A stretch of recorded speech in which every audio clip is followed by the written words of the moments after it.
Hi everybody, it's Honest John again. Now, I guess it's never too early to think ahead to the 2016 elections. After all, people have been talking about it for quite a while now. And there appears to be very little mystery on the Democrat side. There is one clear-cut frontrunner, Hillary Clinton. Now, that was also true in 2008, and then Barack Obama came out of nowhere and snatched the nomination from her, so anything can happen. But since Elizabeth Warren has decided that she's not running, where a real challenger to Hillary would come from is kind of a mystery. The nomination appears to be hers if she wants it.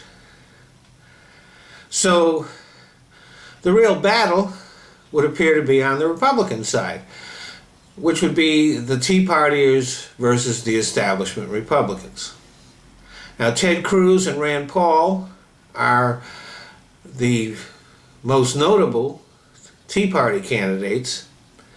Cruz, well, one problem that he has is that unlike Barack Obama, he was born in a foreign country and may not be legally eligible to run for president. There is also the fact that since he's reached the Senate, he's shown absolutely no interest in governance, only for destruction.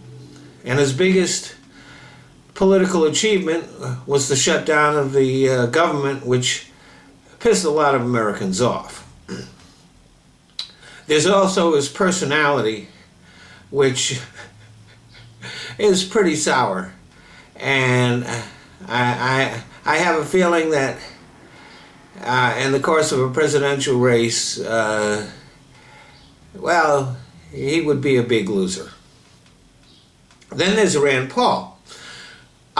Very interesting candidate, has a lot of interesting views. Some of his libertarian views are very attractive. However, some seem kind of extremist, and he has a bit of baggage, including his ties to racists, including the Southern Avenger. He doesn't handle criticism real well. When he was caught plagiarizing, he handled that very badly. He now denies that he said things which are on, not just on the record, but are on video. So I don't know how well his candidacy will hold up. There's also the matter of his credentials as a doctor, because he took advantage of Kentucky's lack of any kind of system to create the organization. He basically certified himself. I don't know how that would play when that came under question during a presidential election.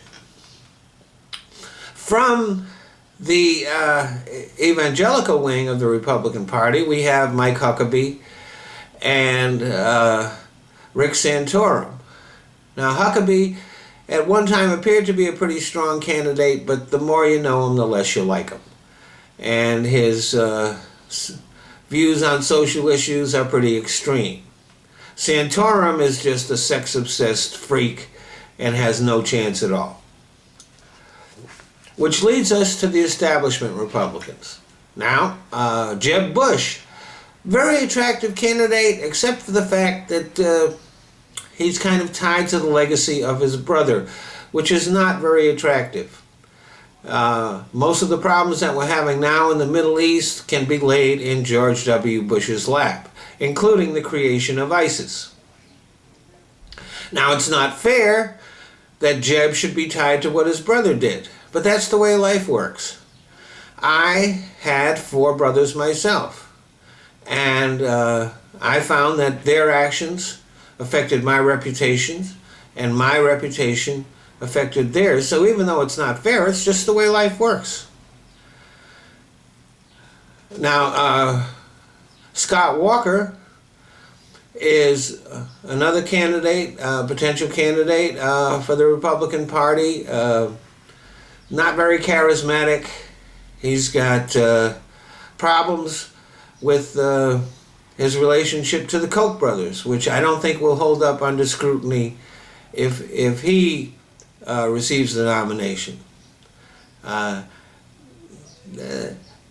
Being tied to the fat cats, especially ones as corrupt and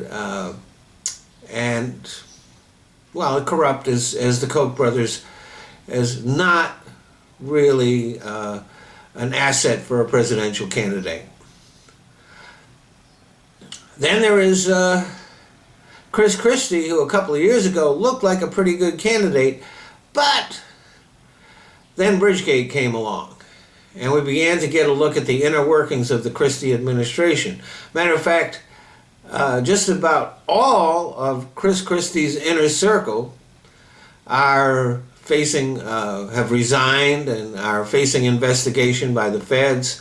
So far, nobody's been able to tie him to the Bridgegate scandal, but the federal probe of that is still continuing. Plus, there is another federal probe about the corrupt handling of funds for reconstruction after the Sandy hurricane. There's a lot of suspicious stuff there.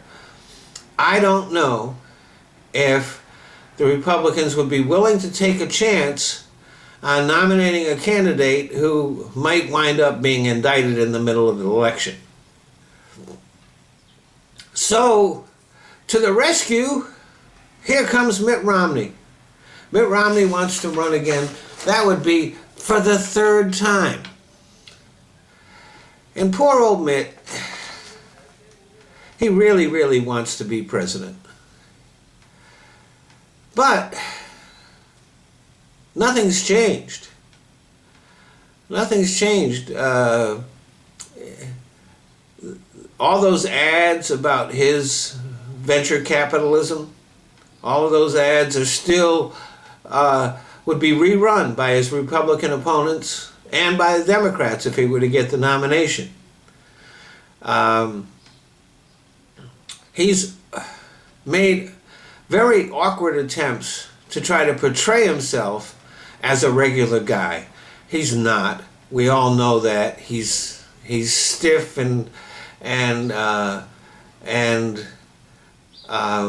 when he tried to talk about his struggle when he was over in France and he was running low on money, so he had to sell some stock.